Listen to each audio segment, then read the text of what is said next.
평생 아들 하나만 보고 모든 것을 참아냈습니다. 아픈 척 눈물을 흘리며 제 등을 치던 며느리의 그 악스러운 거짓말까지도요. 하지만 열에 들떠 올라간 3층에서 그의 진짜 웃음소리를 들은 그날, 제 수십 년의 인내는 산산조각 났습니다. 이제 바보처럼 희생만 하는 시어머니가 아닌 제 인생의 주인이 되려 합니다. 이 지독한 연극을 끝낼 저의 마지막 계획을 끝까지 지켜봐 주세요. 제 이름은 박서연, 올해 78살이에요. 제 인생이 담긴 이 3층짜리 건물의 1층에서 설렁탕 집을 하고 있죠. 서울 마포구에서 제 설렁탕을 모르면 간첩이라고 할 정도니 꽤 오랫동안 한자리에서 국밥을 말아온 셈이에요. 그날도 새벽 4시 어김없이 눈이 떠졌어요. 늙으면 잠이 없어진다더니 그 말이 딱 맞나 봐요. 몸은 천근만근인데 정신만은 또렷했죠. 캄캄한 어둠을 뚫고 1층 가게로 내려가면 저를 반기는 건 다른 누구도 아닌 밤새 뽀얗게 우러난 사골 국물 냄새예요. 이 냄새가 제겐 자명종 소리 같고 하루를 시작하는 신호탄 같은 거랍니다. 가게에 큰 솥에 불을 올리고 밤새 우려낸 국물을 확인하는 게 제 첫 번째 일과예요. 남편이 살아있을 때부터 지켜온 원칙이죠. 국물 맛은 정성이고 정성은 시간이다. 남편은 입버릇처럼 말했어요. 그 사람이 떠난 지 20년이 넘었지만 저는 여전히 그 사람의 목소리가 들리는 것만 같아요. 이 가게 구석구석 그 사람의 손때와 제 젊은 날의 땀방울이 묻어있지 않은 곳이 없거든요. 아침 6시가 되면 동네 단골들이 하나둘씩 가게 문을 열고 들어와요. 밤새 일하고 퇴근하는 택시기사 아저씨, 새벽 시장에서 장사하고 들어오는 과일가게 부부, 다들 저와 함께 나이 들어가는 이웃들이죠.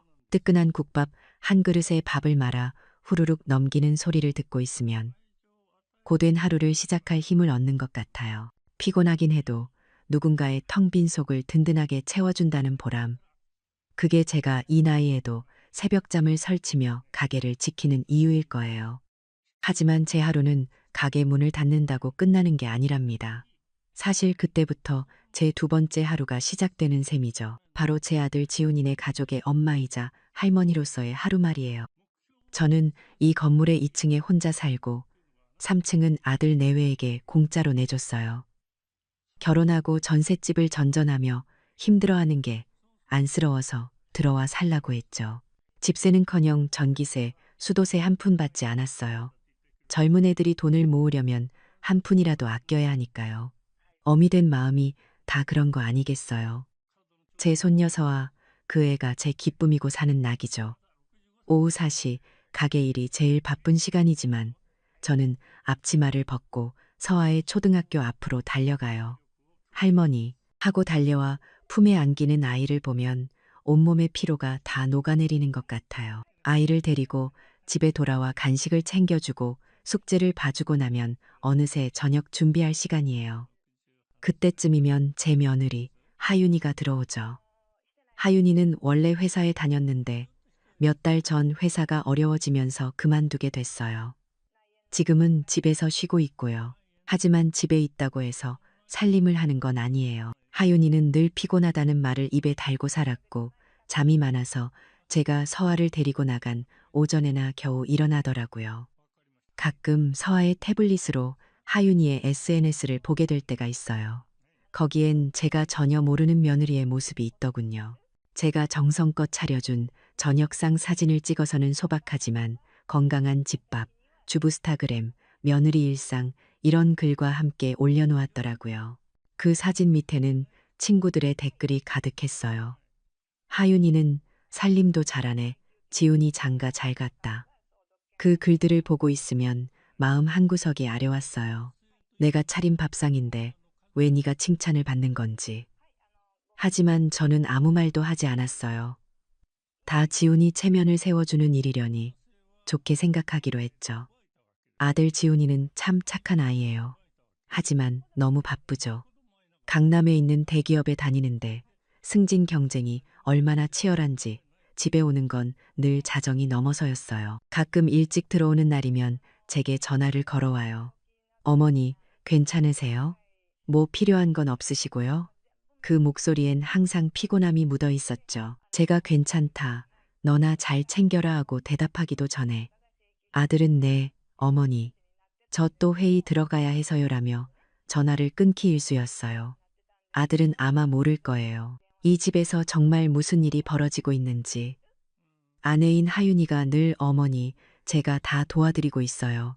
라고 앵무새처럼 말했을 테니까요. 하윤이의 이기심이 가장 잘 드러나는 건 우리가 함께 마트에 갈 때였어요.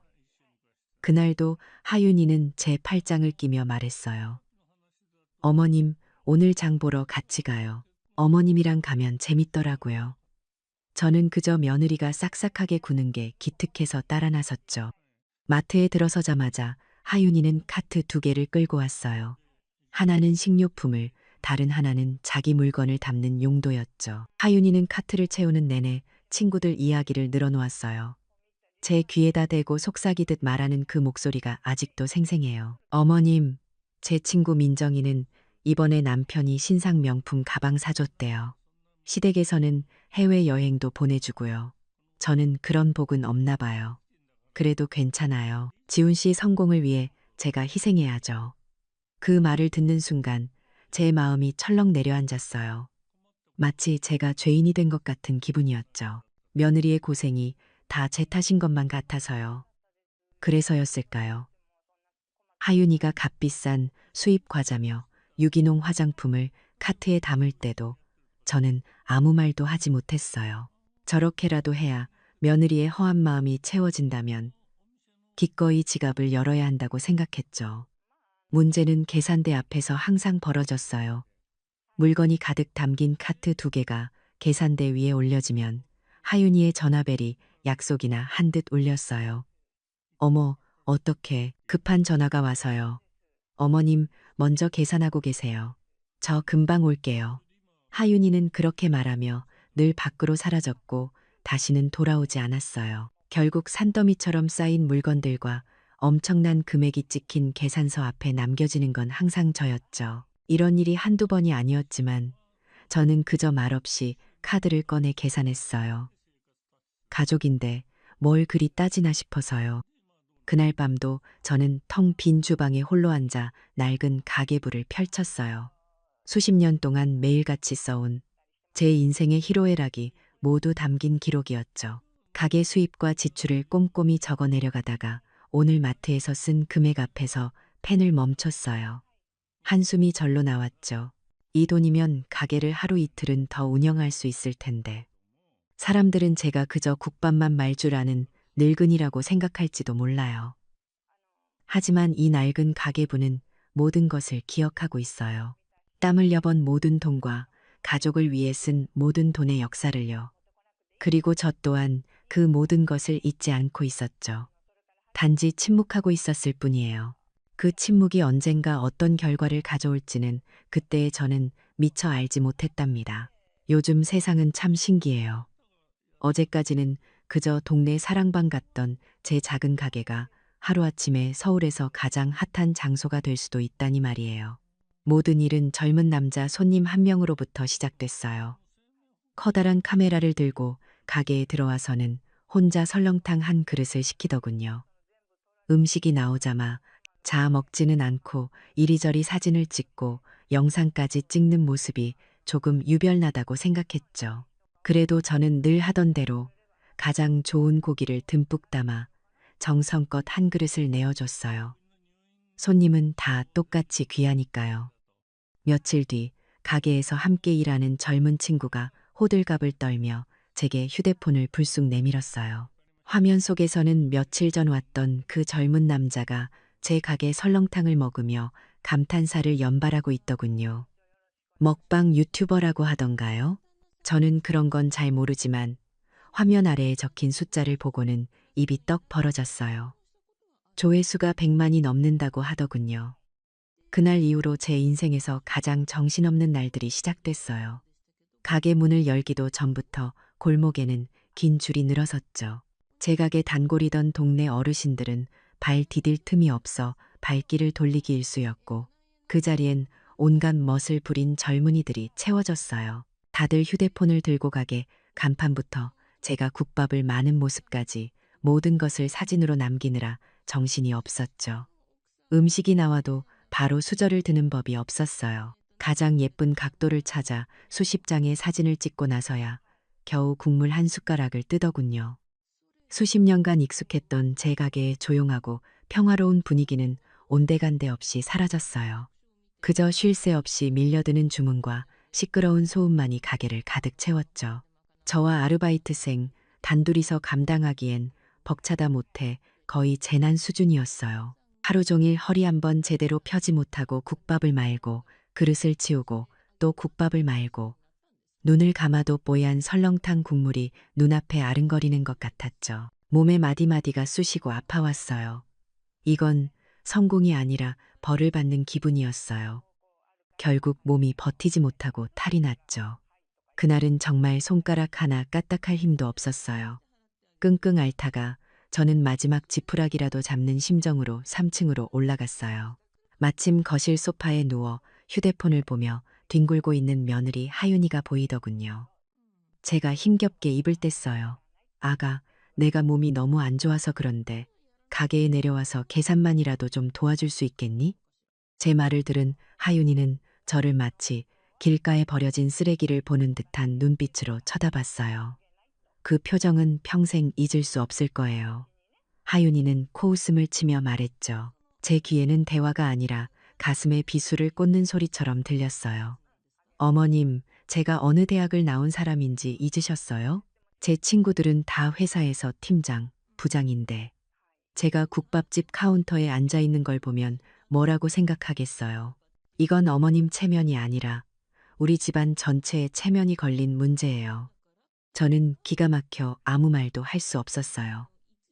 하지만 하윤이의 변명은 거기서 끝나지 않았죠. 자기 피부는 예민해서 기름 냄새만 맡아도 뒤집어진다느니 자기는 머리 쓰는 일에 익숙해서 단순 노동은 적성에 맞지 않는다느니 그러다 마지막에는 정말이지 말문이 막히는 소리를 하더군요. 회사에서 그만두게 된 후로 자기는 지금 갭이어 중이라고요. 지난 몇 년간 고생한 자신에게 주는 휴식이자 앞으로의 커리어를 위해 에너지를 재충전하는 아주 중요한 시기래요. 그래서 가게 일을 돕는 건 자신의 원대한 계획에 맞지 않는다는 거였죠. 그 순간 저는 깊은 절망감을 느꼈어요.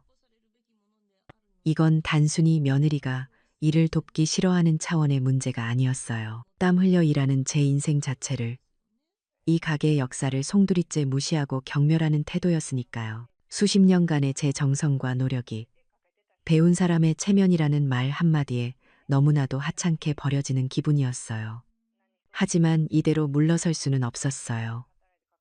가게는 당장 아수라장이었고 제 몸은 한계에 다다랐거든요. 저는 결국 제 입으로 하고 싶지 않았던 마지막 제안을 꺼내고야 말았어요. 하윤이가 입버릇처럼 노래를 부르던 유럽 여행을 보내주겠다고요. 그 말을 듣자 하윤이의 표정이 180도 바뀌더군요. 경멸로 가득 찼던 눈의 탐욕이 어리기 시작했어요. 하지만 순순히 알겠다고 하진 않았죠.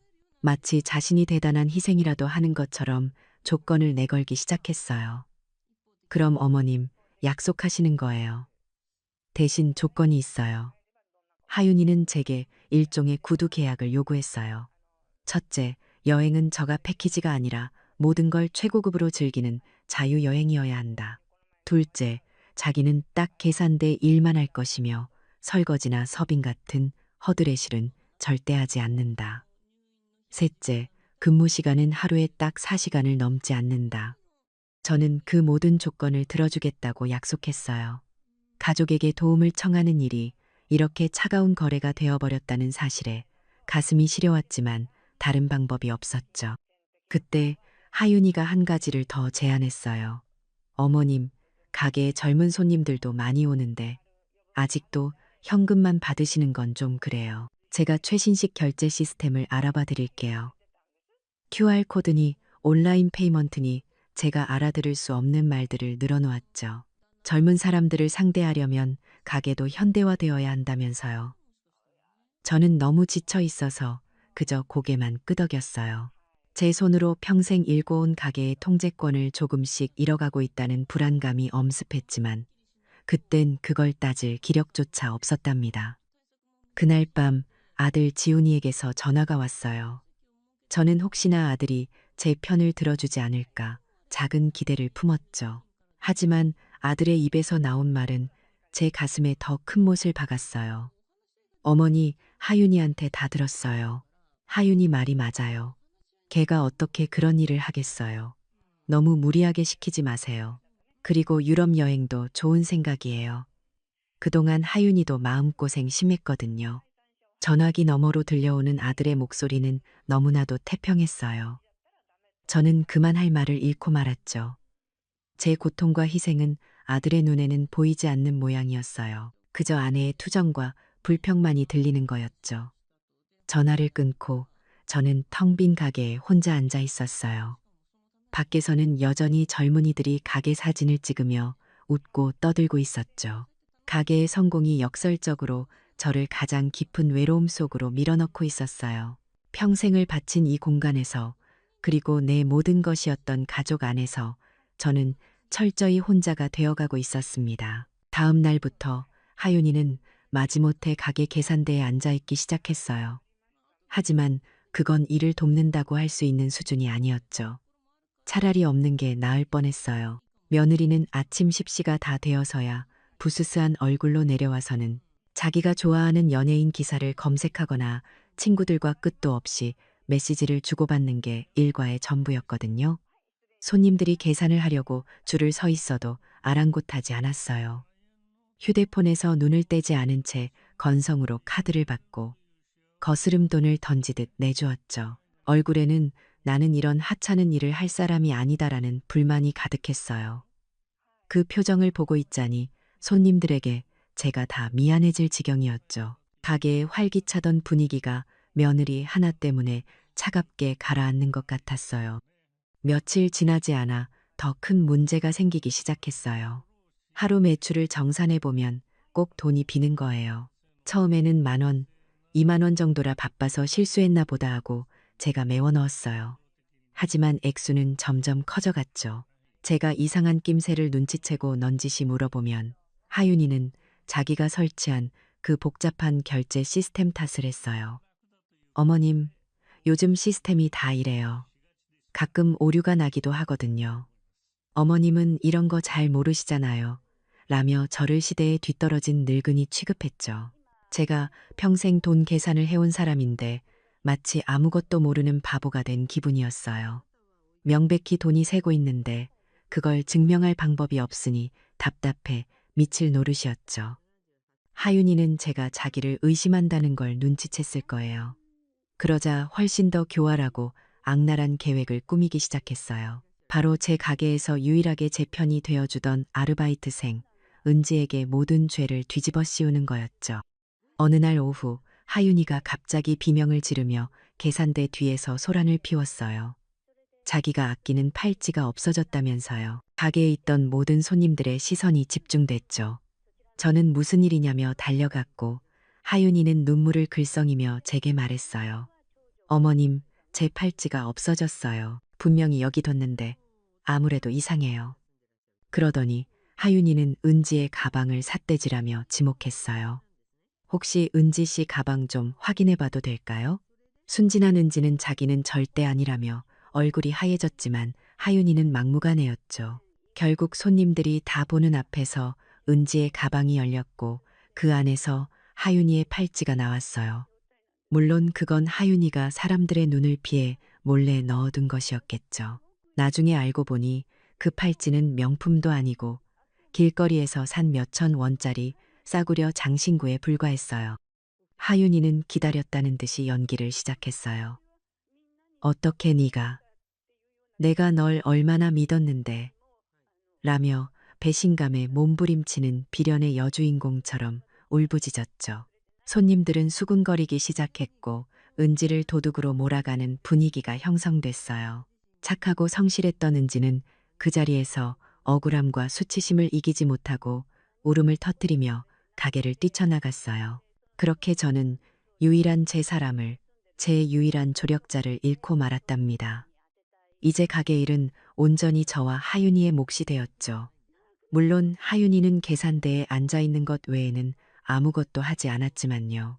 은지가 나가자마자 하윤이는 자기가 어쩔 수 없이 더 많은 일을 하게 되었다며 불평을 늘어놓았어요. 그러던 어느 비 오는 날, 결국 사건이 터지고야 말았어요. 점심시간이 지나 한산해진 가게에서 하윤이가 손님이 나간 테이블을 마지못해 치우러 갔어요. 그리고는 갑자기 악 하는 비명과 함께 바닥에 요란하게 나뒹굴었죠. 제가 놀라서 달려가 보니 하윤이는 다리를 붙잡고 대굴대굴 구르며 아프다고 소리를 지르고 있었어요. 바닥에 물기가 있어서 미끄러졌어요.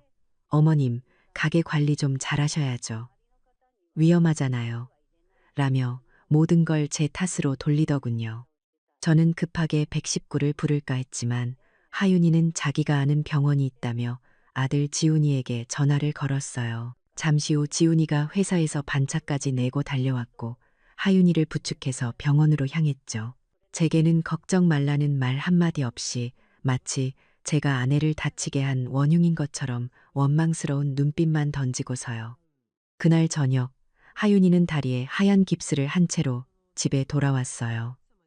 자기가 잘 아는 의사 친구가 있는 작은 정형외과에 다녀왔다고 하더군요. 의사가 발목뼈에 금이 갔다며 최소 2달은 절대 움직이면 안 된다고 했대요.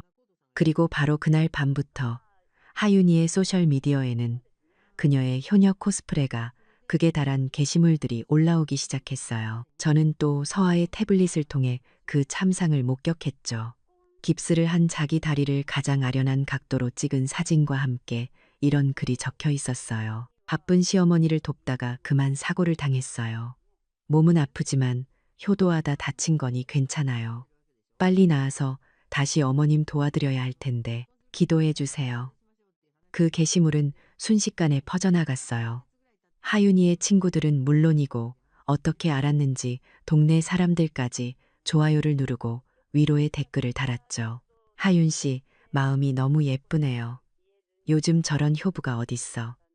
다음 날부터 저희 가게는 과일 바구니를 든 조문객들로 북적이기 시작했어요.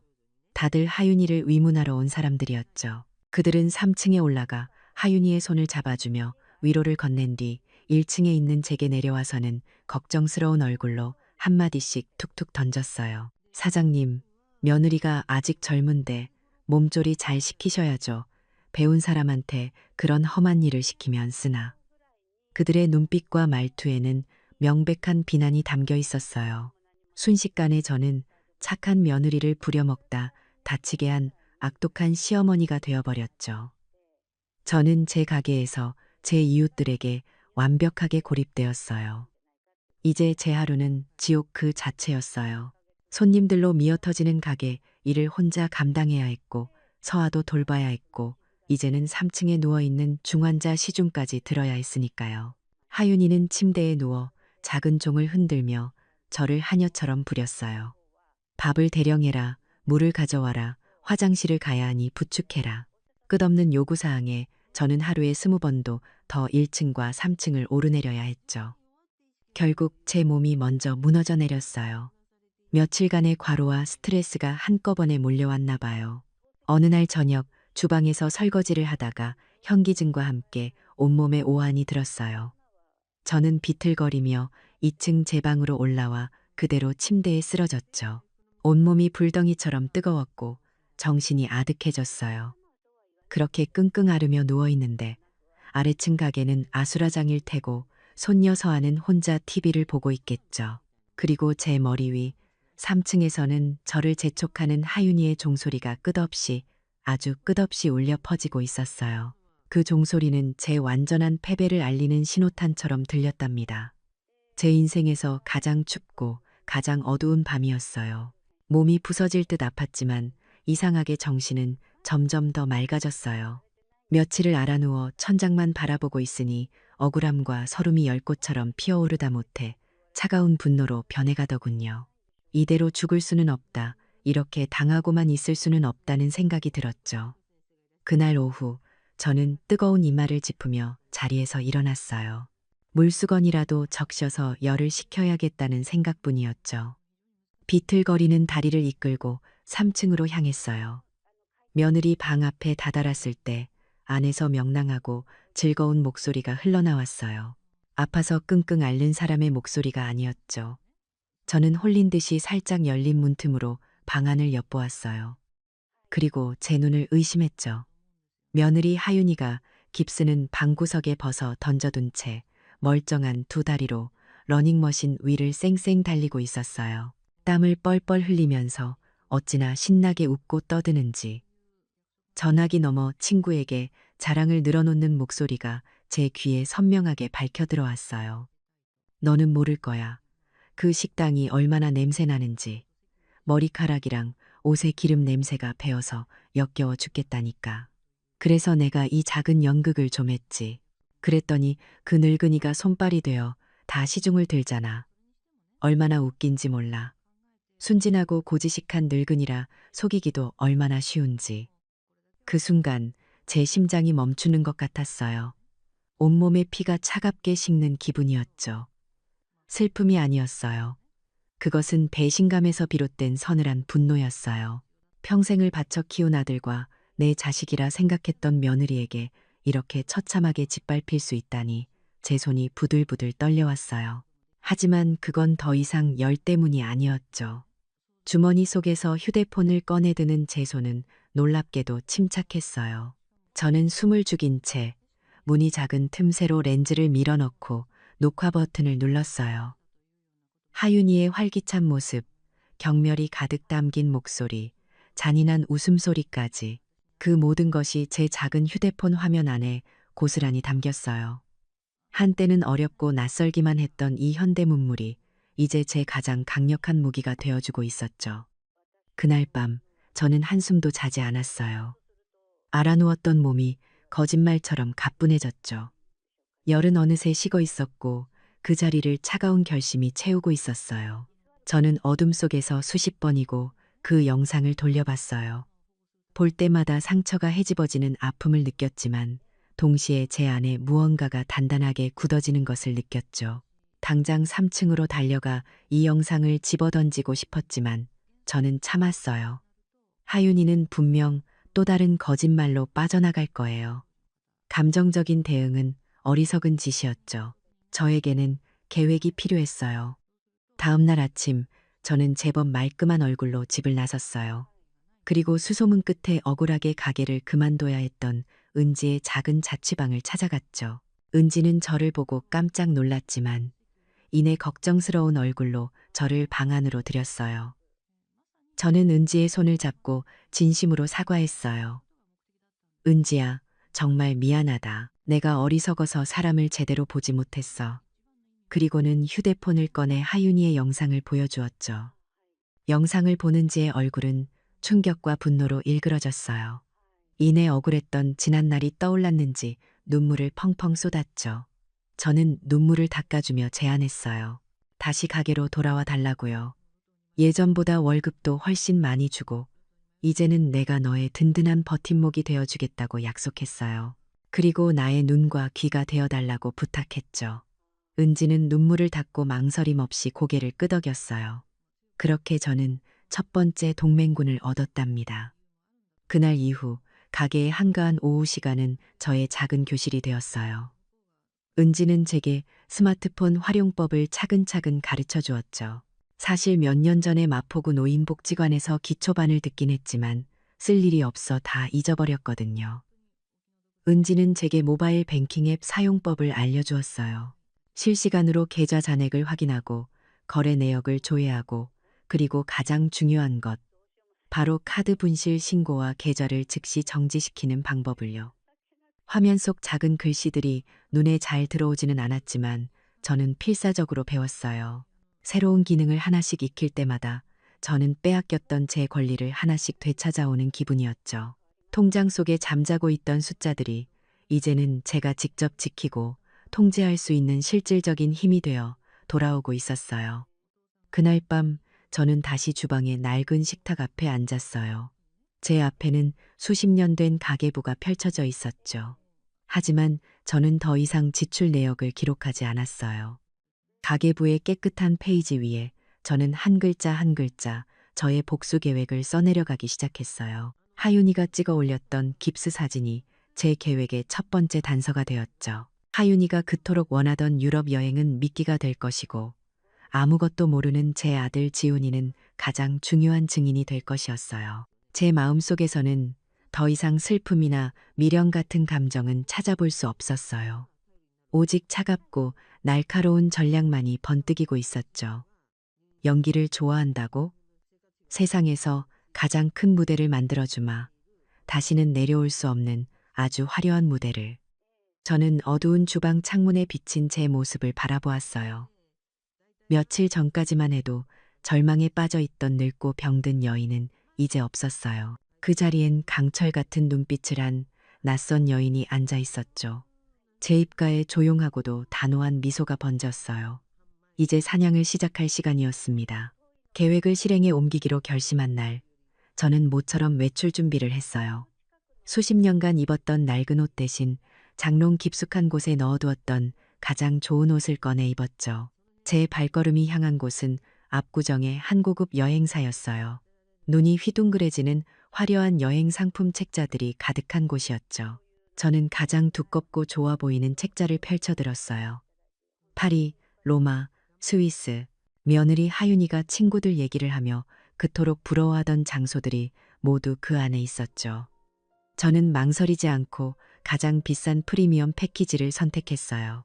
그리고 예약자 명단에 세 사람의 이름을 또박또박 적어 넣었죠. 바로 저, 박서연, 그리고 제 아들 이지훈, 마지막으로 제 사랑하는 손녀 이서아. 며칠 뒤 여행사에서 보낸 두툼한 서류 봉투가 집으로 배달되었어요. 안에는 반짝이는 종이로 인쇄된 항공권과 보기만 해도 가슴 설레는 여행 일정표가 들어 있었죠. 저는 그 서류 봉투를 마치 아주 중요한 보물처럼 들고 3층 거실로 올라갔어요. 그리고 휠체어에 앉아 무료하게 TV를 보고 있는 하윤이가 절대 놓칠 수 없는 곳. 바로 거실 탁자 한가운데에 아주 우연히 올려두었죠. 여행사의 번쩍이는 금색 로고가 위로 오도록 방향까지 세심하게 맞추는 것도 잊지 않았어요. 모든 준비는 끝났어요. 저는 아무 일 없다는 듯 태연하게 1층 가게로 내려왔어요. 심장은 두려움과 기대감으로 미친 듯이 뛰고 있었지만요. 저는 주방에서 묵묵히 깍두기를 담갔어요. 하지만 제 모든 신경은 3층 거실에 쏠려 있었죠. 이윽고 위층에서 종이가 바스락거리는 소리가 들려왔어요. 그리고 잠시 후 날카롭게 숨을 들이켜는 소리가 들렸죠. 미끼를 문 거예요. 어머님, 분노의 찬며느리의 고함 소리가 온 집안을 쩌렁쩌렁 울렸어요. 저는 그 소리를 신호탄 삼아 앞치마를 벗고 천천히, 아주 천천히 계단을 오르기 시작했어요. 한 걸음 한 걸음 내디딜 때마다 지난 세월의 억울함과 서름이 제 발밑에서 부서져 내리는 것 같았죠. 거실 풍경은 제가 상상했던 그대로였어요. 하윤이는 여행 서류를 손에 구겨쥔 채 방 한가운데에 떡하니 서 있었어요. 그토록 아프다던 다리로 말이죠. 텅 빈 휠체어는 마치 버려진 무대 소품처럼 한쪽에 뒹굴고 있었고요. 하윤이의 얼굴은 분노로 붉게 달아올라 있었어요. 그리고 연극의 마지막 배우가 등장할 시간이었죠. 마치 잘 짜인 각본처럼 현관문이 열리면서 퇴근한 아들 지훈이가 들어섰어요. 피곤에 절어있던 지훈이의 얼굴은 눈앞의 광경을 보고 그대로 굳어버렸죠. 아들의 눈에는 이 상황이 얼마나 기괴하게 보였을까요? 세상에서 가장 차분한 표정의 어머니, 서서 악을 쓰고 있는 아내, 그리고 주인을 잃은 텅 빈 휠체어. 지훈이는 어안이 벙벙해서는 간신히 입을 뗐어요. 하윤아, 너 다리는? 아들의 그 한마디에 하윤이의 분노는 잠시 당황으로 바뀌는 듯했어요. 하지만 이내 자기가 무슨 실수를 했는지 깨달았겠죠. 지훈이의 얼굴에 떠오른 감정의 변화를 저는 똑똑히 보았어요. 혼란스러움은 곧 의심으로, 의심은 끔찍한 깨달음으로 변해가고 있었죠. 그동안 무심코 지나쳤던 아내의 과장된 아픔, 저의 끝을 모르던 피로. 그 모든 조각들이 아들의 머릿속에서 비로소 제자리를 찾아가고 있는 것이었어요. 모든 시선이 제게로 쏠렸어요. 저는 조금도 당황하지 않았어요. 며느리의 멀쩡한 두 다리를 한 번, 그리고 여전히 상황 파악이 안 되는 아들의 얼굴을 한 번 쳐다본 뒤, 저는 아주 상냥하고 나긋나긋한 목소리로 말했죠. 제 인생 최고의 연기였을지도 몰라요. 어머, 우리 아가, 그렇게 다리가 아파서 어쩌니? 유럽은 걷는 데가 정말 많은데 너처럼 다리가 부러진 애가 어떻게 가겠어? 너는 집에서 푹 쉬면서 몸조리나 잘하렴. 제 말에 하윤이는 잠시 할 말을 잃은 듯 입만 뻥긋거렸어요. 아마 그 짧은 순간에도 머릿속으로 새로운 거짓말을 수백 개는 지어내고 있었겠죠. 하지만 저는 며느리에게 그럴 기회를 줄 생각이 전혀 없었어요. 저는 조용히 거실에 스마트 TV 앞으로 걸어갔어요. 그리고 주머니에서 휴대폰을 꺼내 들었죠. 은지에게서 배운 대로 저는 익숙하게 몇 번 화면을 두드려 휴대폰과 TV를 연결했어요. 그리고 아들을 향해 말했죠. 지훈아, 너도 이걸 좀 봐야겠다. 제가 재생 버튼을 누르자 65인치 대형 화면에 며칠 전의 영상이 생생하게 펼쳐졌어요. 깁스는 내팽개친 채 러닝머신 위를 쌩쌩 달리는 하윤이의 모습, 그리고 친구와 통화하며 저를 조롱하고 자신의 사기극을 자랑하는 목소리가 거실을 가득 채웠죠. 러닝머신이 윙윙거리는 소리, 하윤이의 경멸 가득한 웃음소리, 순진한 늙은이라 속이기도 쉽다고 말하는 잔인한 한마디 한마디가 대사처럼 선명하게 울려 퍼졌어요. 저는 아들 지훈이의 얼굴을 바라봤어요. 충격과 불신, 그리고 깊고 처참한 상처, 마지막으로 차가운 분노로 변해가는 그 모든 과정을요. 아들이 받은 배신감은 단지 저를 향한 것이 아니었을 거예요. 자신이 그토록 지키고 싶었던 가족, 자신이 밤낮으로 일하며 지탱해온 모든 것이 아내의 추악한 거짓말 위에 세워진 모래성이었다는 사실을 깨달은 거겠죠. 영상이 끝나자 거실에는 무거운 침묵만이 흘렀어요. 하윤이의 얼굴은 새하얗게 질려 있었죠. 분노는 사라지고 오직 공포만이 남아 있었어요. 며느리는 그 자리에 주저앉았어요. 이번에는 연기가 아니었죠. 자신의 모든 것이 탈로 났다는 절망감에 다리가 풀려버린 거예요. 하윤이는 제게 기어와서는 바짓가랑이를 붙잡고 울며 매달렸어요. 어머님, 제가 잘못했어요. 그냥 장난이었어요. 제발, 제발 한 번만 용서해 주세요. 지훈 씨, 당신도 말 좀 해봐요. 저는 차가운 눈으로 며느리를 내려다보았어요. 제 마음은 이제 단단한 돌처럼 굳어 아무런 감정도 느껴지지 않았죠. 저는 하윤이의 손을 조용히 떼어낸 뒤 넋이 나간 아들을 향해 말했어요. 지훈아, 이건 단순한 거짓말이 아니야. 내 사랑과 희생에 대한 모독이다. 내 아내의 일이니 이제 네가 결정하거라. 저는 제 역할을 다했다는 듯 조용히 방을 빠져나오려 했어요. 그리고 문 앞에서 마지막으로 한마디를 덧붙였죠. 두 사람이 똑똑히 들을 수 있도록 크고 분명한 목소리로요. 아, 그리고 동네 반장님께는 내가 이미 다 말씀드렸다. 우리 며느리가 기적적으로 다 나았고 그동안의 소동은 다 오해였다고. 우리 가게 안전에 대해 더 이상 헛소문이 돌면 안 되니까 말이다. 이 마지막 말은 아들이나 며느리에게 한 말이 아니었어요. 바로 저 자신에게 한 말이었죠. 제 땅에 떨어진 체면과 제 인생이 담긴 가게의 명예를 제 손으로 다시 일으켜 세우는 순간이었어요. 화려했던 연극에 막이 내렸고 진짜 연출가가 누구였는지 비로소 모두가 알게 된 것이었습니다. 그 폭풍 같던 밤이 지나고 다음 날 아침이 밝았어요. 3층에서는 아무 소리도 들리지 않았죠. 하윤이는 제 방문을 걸어 잠근 채 두문불출했어요.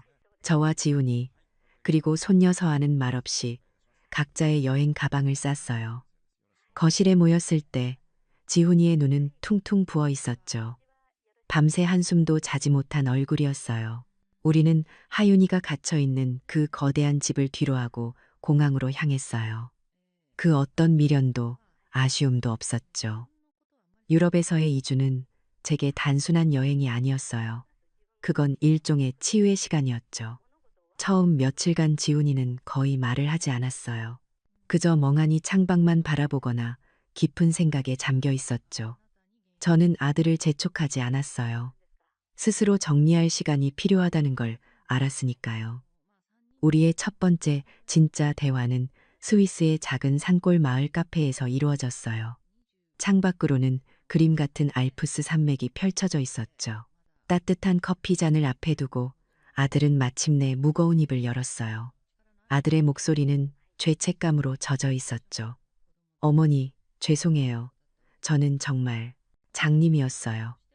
회사 일에 미쳐서 어머니가 얼마나 힘드셨는지, 그리고 그 사람이 우리 모두를 어떻게 속이고 있었는지 전혀 몰랐어요. 저는 수십 년 만에 처음으로 아들의 진심을 듣고 있었어요. 저는 아들의 손을 잡으며 말했죠. 너를 탓하지 않는다고요. 하지만 우리 모두가 이번 일을 통해 배워야 할 교훈이 있다고. 그렇게 우리는 아주 오랫동안 서로의 마음속에 쌓아두었던 이야기들을 풀어놓았어요. 수십 년의 세월을 뛰어넘어 엄마와 아들은 비로소 서로를 깊이 마주보고 있었죠. 그 시간, 서울에 홀로 남겨진 하윤이는 무슨 생각을 하고 있었을까요? 나중에 들은 이야기와 우리가 돌아와서 본 광경을 종합해보면 며느리의 마음속에서는 복수심이 들끓고 있었던 것 같아요. 굴욕감과 버림받았다는 생각에 이성을 잃어버린 거죠. 하윤이는 집안을 닥치는 대로 부수기 시작했어요. 제가 아끼던 화병을 깨뜨리고 가족 사진을 갈기갈기 찢어버렸죠. 그건 마치 자신의 파괴적인 본성을 그대로 드러내는 것만 같았어요. 2주간의 여행이 끝나고 우리는 집으로 돌아왔어요. 그리고 문을 여는 순간 우리는 마치 폭풍이 휩쓸고 지나간 듯한 광경과 마주해야 했죠. 집안은 온통 난장판이었어요. 지훈이는 할 말을 잃고 망연자실했지만 저는 이상할 정도로 차분했어요. 어쩌면 이런 결과를 예상하고 있었는지도 모르죠. 그때 난장판 속에서 하윤이가 모습을 드러냈어요.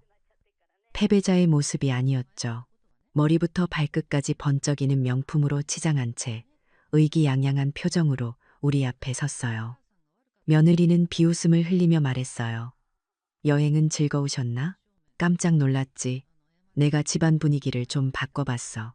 그리고 어머님 돈으로 쇼핑도 좀 했지. 내가 그동안 받은 고통에 대한 보상이라고 생각해. 며느리는 자기가 최후의 일격을 날렸다고 믿는 것 같았어요. 저는 그런 며느리를 환한 기색 하나 없이 오히려 가엾다는 눈빛으로 바라보았어요. 그리고 아주 조용히 입을 열었죠.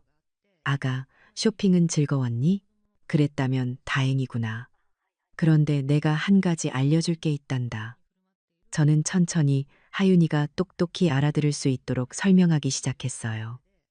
우리가 공항으로 떠나던 날 아침, 내가 가진 모든 은행과 카드사에 전화를 걸었단다. 내 신용카드와 통장이 모두 도난당했다고 신고하고 모든 계좌를 즉시 동결시켜 달라고 요청했지. 하윤이의 얼굴에서 의기양양하던 미소가 서서히 굳어가는 게 보였어요. 은행에서는 네가 결제를 시도했다가 실패한 모든 내역을 나한테 알려주더구나. 네가 다녀간 명품 매장의 CCTV 기록도 전부 확보해달라고 부탁해뒀단다. 넌 내 돈을 단 한 푼도 쓰지 못했어. 대신 네가 절도와 사기를 시도했다는 아주 상세한 증거만 남겨줬을 뿐이지. 하윤이의 얼굴이 새하얗게 질렸어요.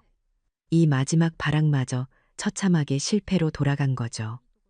이 모든 광경을 지켜보던 지훈이의 얼굴은 돌처럼 차갑게 굳어 있었어요. 아들은 더 이상 어떤 망설임도 없었어요. 아내는 자신의 아내에게 짐을 싸서 당장 나가라고 말했어요. 이혼 서류는 이미 변호사를 통해 준비 중이라고 덧붙였죠. 저는 승리에 취해 있지 않았어요. 그저 묵묵히 앞으로 나아갔죠. 며칠 뒤 저는 마포구의 건물을 부동산에 내놓았어요. 너무 많은 아픈 기억이 깃든 곳이었고 서울의 부동산 가격이 최고점일 때 파는 것이 현명한 판단이었으니까요. 저는 그 돈으로 속초에 있는 바다가 보이는 아담한 아파트를 샀어요.